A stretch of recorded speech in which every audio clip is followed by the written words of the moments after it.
10 years ago, we sent our first team to the other side of the world, backed by a vision that wanted to sacrificially invest in a people and a place, to enter into their suffering with them, to bring the gospel in word and deed, and to see if a generational partnership could grow that offered shade and rest for generations to come.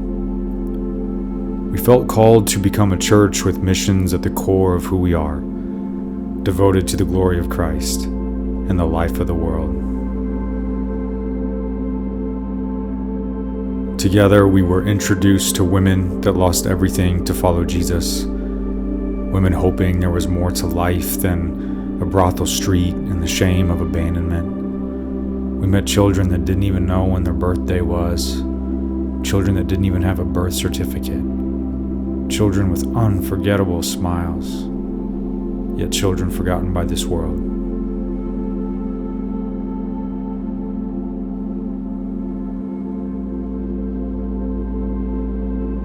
We found pastors who'd suffered beyond anything we could imagine, beaten and persecuted for their faith, yet their faces burned bright with the hope of the gospel.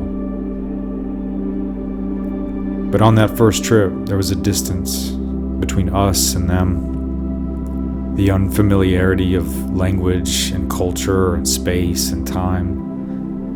And that distance was filled with all sorts of questions.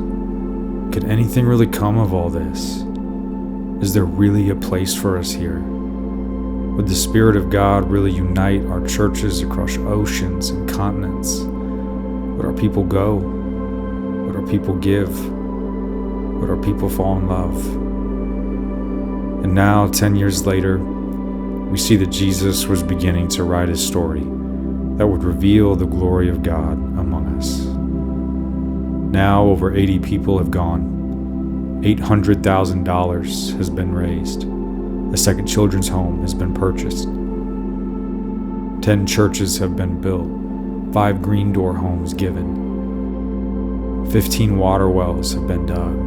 Over 50 sponsorships for children have been offered.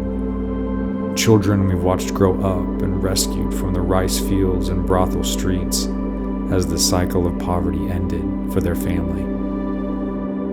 Thousands were fed during pandemic and plague. Medical aid is offered to hundreds per month, and the gospel is still preached, one village at a time.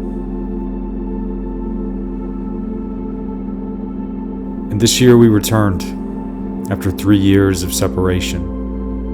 But what would we find when we did? We found that they were just as eager to see us as we were to see them. The bonds of love had only deepened despite distance and time, as Christ filled that space between us and them. We found the number of women now in the Kaligat Bible Club had doubled. The number of pastors preaching in the deep forest had doubled. The number of nurses offering medical care had doubled. The number of kids sent to university had doubled. And now, over 800 baptisms are performed each year in roadside creeks and secluded lakes throughout the region, as people are giving their lives to follow Jesus. And when we first met them a decade ago, the G Brothers had the vision of planting 100 churches in the next 10 years. And so far, they've planted 90.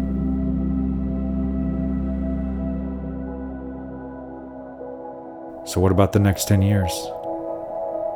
Where do we go from here? And what else might Jesus do? Smriti and the G Brothers presented us with visions that are bigger than ever. For a mud path boarding school to give girls in the brothel a new home. For land to build farms for sustaining ministry and providing employment. For a clinic for those that can't afford medical care. And for a new Raja children's home, big enough to house 100 kids. It's a vision and a future that will cost millions.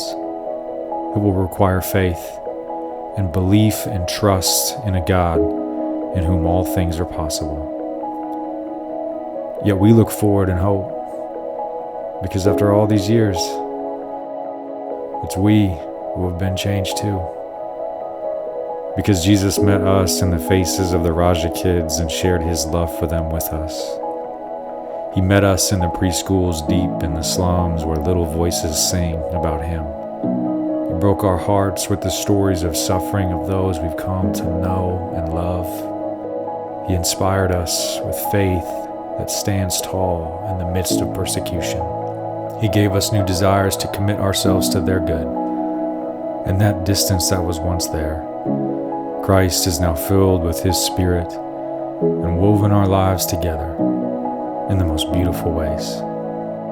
So we look forward in hope that we've only just gotten started, hope that we'll see even greater things than these, and hope for the glory of Christ and the life of the world.